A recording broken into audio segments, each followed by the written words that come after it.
விவேக் மற்றும் தீப்தி கல்லூரி காலத்திலிருந்து காதலர்கள். அவர்கள் காதல் எப்போதும் சிரிப்பும் சண்டையும் நிறைந்தது. ஒருநாள் தீப்தி ஒரு பழைய ஹாஸ்டல் ரூமுக்கு மாற்றப்பட்டாள். அந்த ரூமில் ஒரு விசித்திரமான விஷயம் இருந்தது. நள்ளிரவு 12:07க்கு மட்டும் ஒரு வாய்ஸ் நோட் தானாக பிளே ஆகும். முதல் நாள் அவள் பயந்தாள். ஆனால் அந்த இல் ஒரு ஃபமிலியர் குரல். தீப்தி, என்னை மறந்துடாதே. அது விவேக் குரல் போலவே இருந்தது. அவள் அவனுக்கு கால் செய்தாள். விவேக் சிரித்தான்.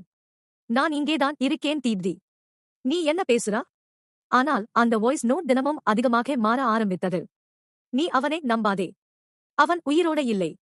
தீப்தி உடைந்து போனாள். அவள் உண்மையை தெரிந்து கொள்ள விவேக்கை நேரில் பார்க்க சென்றாள். ஆனால் அங்கே விவேக் கல்லறையில் இருந்தான். ஒரு ஆக்சிடென்ட். 3 நாட்களுக்கு முன்பே அவன் இறந்திருந்தான். தீப்தி நடுங்கி போனாள். அவள் போன் தானாகவே மீண்டும் ஒலித்தது. Voice note. நான் தான் உன்னை கடைசியாக காப்பாத்தினேன் தீப்தி. அந்தல நீயும் இருந்தாய். திடீரென அவளுக்கு நினைவுகள் வந்தது. அந்த ஆக்சிடென்ட். அவளும் அவனோடு இருந்தாள். அடுத்த நாள் செய்திகளில் வந்தது. ஒரு பெண் மனநிலை பாதிப்பால் தன்னை இறந்ததாக நம்பி வருகிறார். ஆனால் ஹாஸ்டல் ரூமில் 12:07க்கு இன்னும் அந்த வாய்ஸ் நோட் பிளே ஆகிக் கொண்டிருந்தது. தீப்தி, என்னை மறந்துடாதே.